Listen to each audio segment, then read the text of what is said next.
নমস্কাৰ জেআৰজি ব্লগলৈ পুনৰবাৰ সকলোকে স্বাগতম জনাইছোঁ। আজি আমি আলোচনা কৰিবলৈ লৈছোঁ মুখ্যমন্ত্ৰী আত্মনিৰ্ভৰশীল অসম অভিযানৰ সম্পূৰ্ণ তথ্যখিনি, যিখিনি তথ্য ইতিমধ্যে অসম চৰকাৰৰ তৰফৰ পৰা আহিছে আৰু যিখিনি তথ্য জানি আপোনালোক সম্পূৰ্ণৰূপে উপকৃত হ'ব। লগতে এই যি মুখ্যমন্ত্ৰী আত্মনিৰ্ভৰশীল অসম অভিযান, এই অভিযানৰ ওপৰত আপোনালোকৰ যিমানবোৰ প্ৰশ্ন আছিলে সকলো প্ৰশ্নৰ সমাধান পাব আপোনালোকে এই ভিডিঅ'টোৰ জৰিয়তে। এইখন হ'ল অসম চৰকাৰৰ তৰফৰ পৰা অহা লিফলেট। এই লিফলেট মতে সম্পূৰ্ণ তথ্যখিনি আপোনালোকে চাওক। উদ্যমিতাৰ সবলীকৰণেৰে আত্মনিৰ্ভৰ অসম নিৰ্মাণ, মুখ্যমন্ত্ৰীৰ আত্মনিৰ্ভৰশীল অসম অভিযান। এই অভিযানে দৰিদ্ৰ সীমাৰেখাৰ তলৰ আৰু নিম্ন আয়ৰ পৰিয়ালৰ ক্ষুদ্ৰ উদ্যোগী আৰু যুৱক যুৱতীসকলক উৎসাহিত কৰি স্ব উপাৰ্জনৰ সুযোগ সুবিধা প্ৰদান কৰিব। আঁচনিখনৰ অধীনত পেছাদাৰী পাঠ্যক্ৰম সম্পূৰ্ণ কৰাৰ পিছত স্বনিয়োজন, কৃষি আৰু উদ্যান শস্য, মীন পালন, হাঁহ কুকুৰা, দুগ্ধপাম, পেকেজিং, ৰেডিমেড পোছাক, গছপুলি ৰোপণ, কাঠ আধাৰিত উদ্যোগ, ষ্টেচনাৰী, ফেব্ৰিকেশ্যন, হাৰ্ডৱেৰ সামগ্ৰী আদিৰ দৰে উপাৰ্জন সৃষ্টিকাৰী কাৰ্যকলাপক সামৰি লোৱা হ'ব। এই সম্পৰ্কত আপোনালোকে বহুতেই প্ৰশ্ন কৰিছিল। এতিয়া নিশ্চয় আপোনালোকে আপোনালোকৰ প্ৰশ্নবোৰৰ উত্তৰ পাইছে যে কি বিষয় ইয়াত সামৰি ল'ব। অহা 2 বছৰত আঁচনিখনৰ জৰিয়তে 2 লাখ যুৱক যুৱতীক সাঙুৰি লোৱাৰ লক্ষ্য নিৰ্ধাৰণ কৰা হৈছে।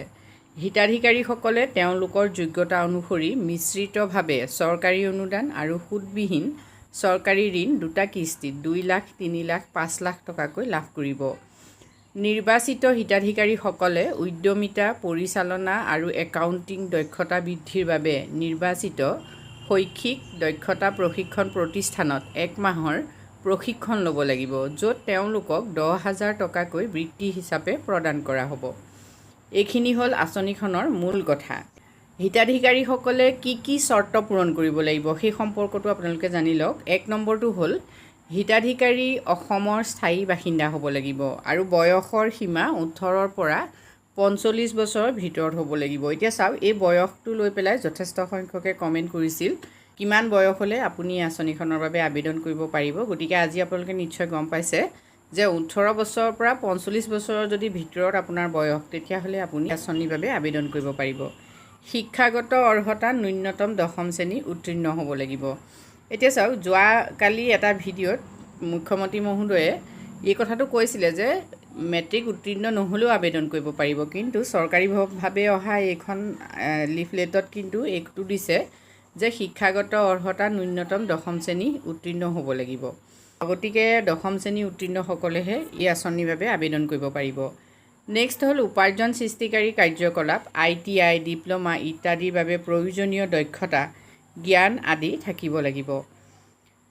পূৰ্বতে লোৱা ঋণ পৰিশোধৰ ক্ষেত্ৰত কোনো বেমেজালি থাকিব নোৱাৰিব। অৰ্থাৎ আপুনি যদি আগতে ঋণ লৈছে তেতিয়াহ'লে সেই ঋণৰ ক্ষেত্ৰত কোনো ধৰণৰ বেমেজালি থাকিলে এই আঁচনিৰ বাবে আবেদন কৰিব নোৱাৰিব।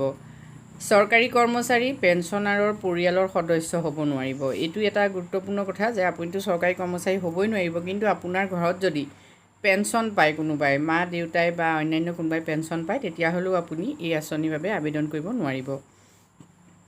নেক্সট হ'ল প্ৰতিটো পৰিয়ালত কেৱল এজন সদস্যহে এই সুবিধাৰ বাবে যোগ্য হ'ব, মানে ঘৰে প্ৰতি এজনে আবেদন কৰিব পাৰিব। 1 এপ্ৰিল 2023ৰ পূৰ্বে নিয়োগ বিনিময় কেন্দ্ৰত পঞ্জীয়ন কৰিব লাগিব।